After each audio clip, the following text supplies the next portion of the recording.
Lincoln Intersection Assist is part of the Advanced Driver Assistance System.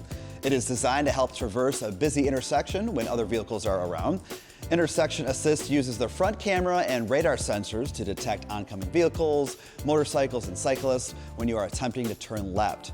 It can detect a vehicle in a straight crossing path as well.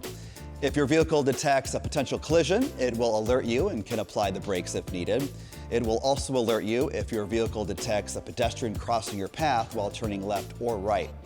Intersection Assist is part of the pre-collision assist with automatic emergency braking system. If you turn off automatic emergency braking, the Intersection Assist feature will also be turned off. In order to turn off automatic emergency braking and intersection assist features, go to the center touchscreen, select Settings, Driver Assistance, and Pre-Collision Assist. These features will default to on every time you turn on your Lincoln vehicle. Thank you for watching.